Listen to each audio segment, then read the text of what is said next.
All right, it looks like we are live. I'm just going to double check, make sure that is showing up where it's supposed to show up. Let's see.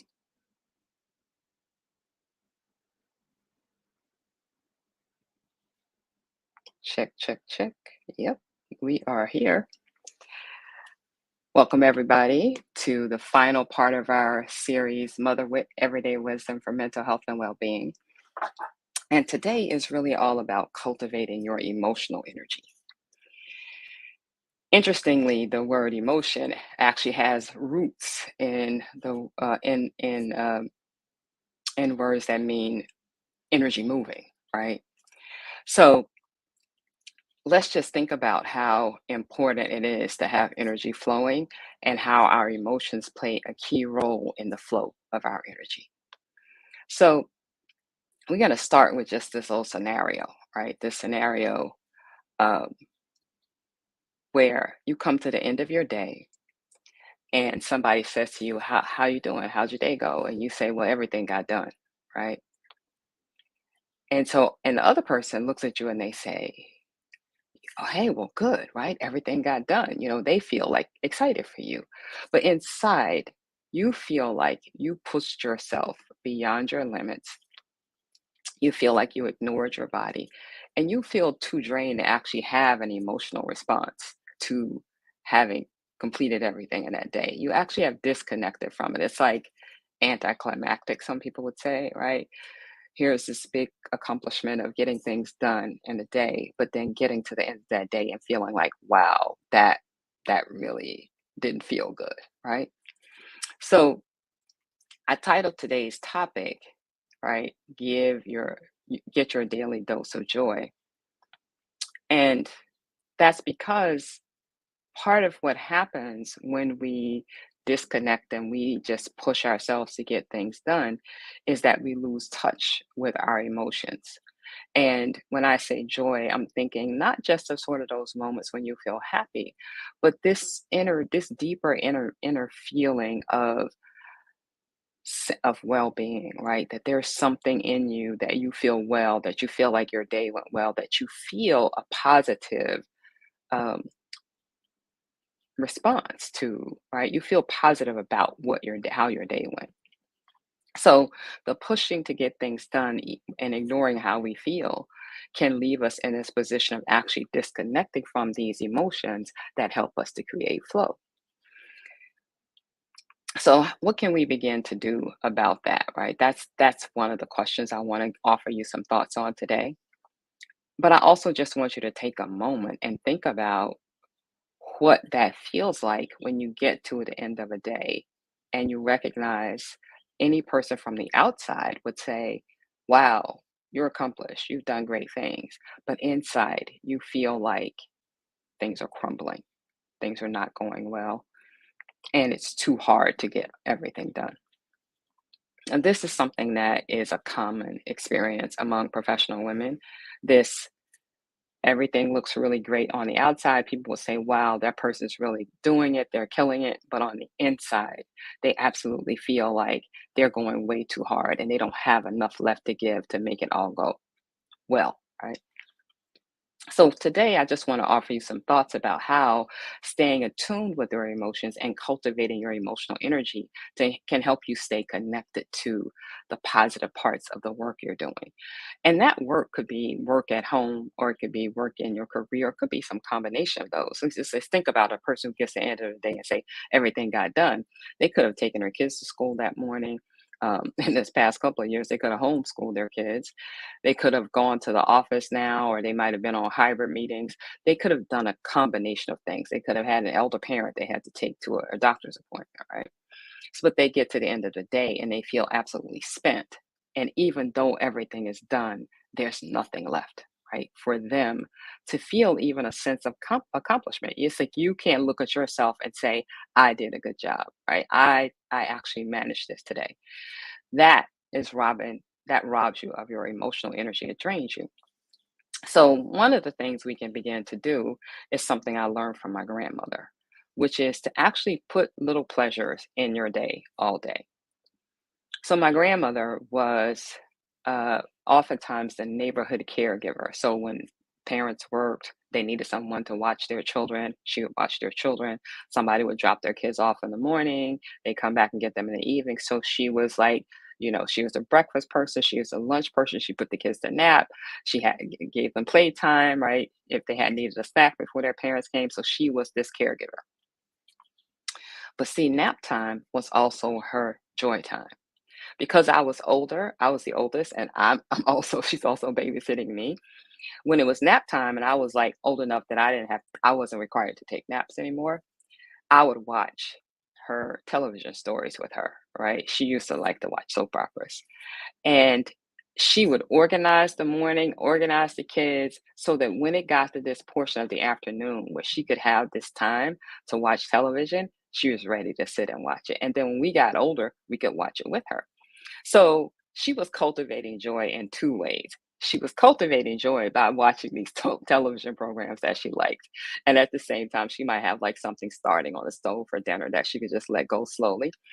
Um, and then when we got old enough, she also had these little buddies that would sit with her and watch it. So it actually expanded her joy as we got older. And because we had this relationship with her, we loved being with her, that we would sit and watch these programs with her. Those little moments like that are really important to put into your day. And it can be something simple. When I say give yourself your daily dose of joy, right? It could be something like just taking a moment and watching a funny video, right? Or even um, maybe one of your kids sent you a video of something that they did that was interesting and it's still on your phone, right? So you might just go watch that again and say, like, how that was really cool. It could be taking a walk. One of the things I didn't even forget, I've committed to it some months ago, and it took me a while to sort of get my rhythm and make it a priority the way I wanted to. But I just go outside every day and walk. And whatever's happening, if everything doesn't get on the list doesn't get done, I know what I can move to the next day, right? So the priorities come, and then the other things that are less lower priority could go to the next day, and I take my walk. I also like keeping a hula hoop near me because sometimes, right, this is something else like from my childhood. Actually, in my grandmother's front yard, I actually played hula hoop a lot, played with my hula hoop a lot. So that's something else I keep around. And just start to think, what are these small things? It could be your favorite cup of tea. There are some times when a cup of mint tea is like the perfect joyful moment for me. So these joyful moments don't have to be like, oh, I went to the spa, there's this huge thing, but find those little things, right? That make you feel a sense of pleasure and presence and positivity that you can put into your day. And then I would say that even as you're working, like might be working on a big project and you're feeling like you're starting to feel yourself get into that, I'm doing it, I'm doing it, I'm getting it done. So it's happening. You can say, wait, but what did I do? What can I look at that I've done today and say, girl, that's good, right? I did a great job. However you call yourself, right? Like that would be what I say. Like, girl, you did that thing, right? That's good. And it could be small and small thing, right? That I just that day, right? I was like, oh, I figured out how to get this thing to work over here that I was trying to work. I was like, I was looking for the right sentence here and I couldn't find the right sentence. I found the right sentence. It could be something like that, right? But just every day finding that because that now starts to cultivate your emotional energy. You, when see emotions, energy moving, right? Energy starts flowing, right? You can get to the end of your day in a different place, in a place where you feel like you can actually be present with what you accomplished. And the other way I would suggest, the other tip I have for today around emotions is really that you can actually use an emotion as like your most emotional friend for the day, right? That's sometimes the way I like to think about it.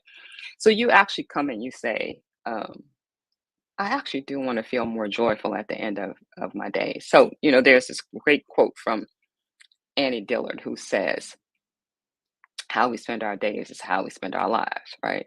So you might say at the end of this day, I want to feel this way. I want to feel energized, or I want to feel joyful, I want to feel peaceful or calm. And you can just use that word as you move throughout your day and do your like emotional friend, right? Your feeling friend check-in, right? How's my feeling friend doing? Like, am I getting close to joy? Am I getting close to calm? If that's what I want today, what can I do in this moment to get me there? And sometimes that's really simple. It could be I stepped away from everything for 3 minutes and I took some deep breaths, or I stepped away from everything. I made this great cup of tea. I had that tea, and then I came back to everything. So use emotions also as a friend. Now, I like joy as a companion. So um, I look for that, like what would bring me some joy in this moment, right? Sometimes it's a really nice shoulder roll, right? I'm just gonna feel into my body, right? And you can think about what are those things for you, right? I'm gonna check and see if anybody has any comments. I'm just looking to see. If you have questions or comments, you can feel free to post them in the comments, and you can post them later. Like if you post them later in the comments, like if you're watching a replay, just post replay and post your questions, and I'll come back and answer them. And definitely, if you tag me, I'll come back and answer them. I'll know for sure that somebody needs a question answered. If this kind of feeling of, right, as we talked today, right, we started with this whole discussion of how we can move so much through a day and we get a lot done. And outside, it looks great to everybody, but inside, it feels not so good to us. Then that's something you can get some support with. That's something I love supporting people with, because when you feel your flow, right, that creativity coming through you, that helps your purpose thrive in the world. So, and when you don't feel it and you stay too drained too long, that's part of how we get burned out. So, if that's something you want support with, please feel free to contact me. You can direct message me, and um, just recognize that I understand this way of being, and that I feel all the feels that you might have around it, and I'm also got lots of strategies that I've learned that really support people to get to the other side of it. So that there are more days when you get to the end of the day and somebody asks you how you're feeling, and you say everything got done, and I'm feeling good about it. All right. So I'm going to post the link in the chat underneath the videos, and you are welcome to contact me. I hope to see you very soon. All right. Have a great day and get your daily dose of joy.